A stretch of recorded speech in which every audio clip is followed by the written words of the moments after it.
हिंदू हृदय सम्राट बाला साहब ठाकरे के नाम से ये जो कलादान यहाँ पे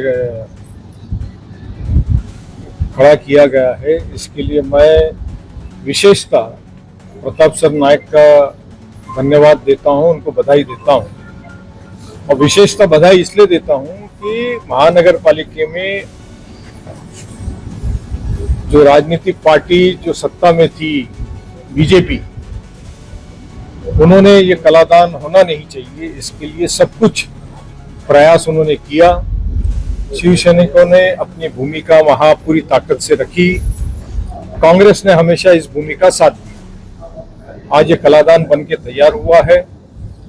मेरे वालिद श्री सैयद नजर हुसैन साहब का, आदरणीय हिंदू हृदय सम्राट बाला साहब ठाकरे साहब का, और उस वक्त के मुस्लिम लीग के लीडर गुलाम महमूद बनातवाला साहब की जो तस्वीर यहाँ लगाई गई है, वो एक शहर की संगे बुनियाद, मीरा रोड में नया नगर की संगे बुनियाद की 1979 की तस्वीर है। ये तस्वीर सिर्फ एक फाउंडेशन लेइंग सेरेमनी नहीं दर्शाती है, तो ये तस्वीर इस देश की सेक्युलर फैब्रिक दर्शाता है।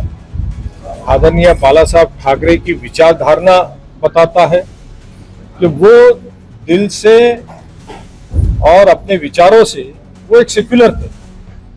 उनकी भूमिका मराठी मानुस को लेकर के, महाराष्ट्र को लेकर के और देश को लेकर के वो बहुत ही फर्म थे और बड़े ही ताकत से वो अपनी बातों को रखते थे।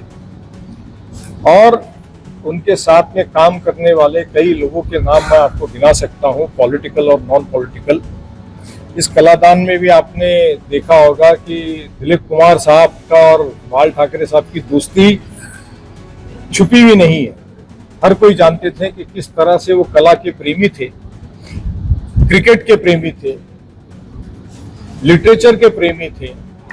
इस तरह का व्यक्तिमत्व राजनीति में सिर्फ ऐसे ही नहीं आ जाता, इस तरह का व्यक्तिमत्व पैदा होता है। और वो पर्सनैलिटी बाला साहब ठाकरे की थी। एक आप और हम इस देश के राज्य के छत्रपति शिवराया को जानते हैं, और मैं इस सेंचुरी के शेर को अगर कहेंगे तो बाला साहब ठाकरे को जानता हूँ। इसमें किसी ने मुझसे पूछा कि भाजपा वाले यहाँ आए नहीं, तो ये उनके मुकद्दर की बात है कि बाला साहब ठाकरे की जीवन शैली को देखने का उनके नसीब में नहीं।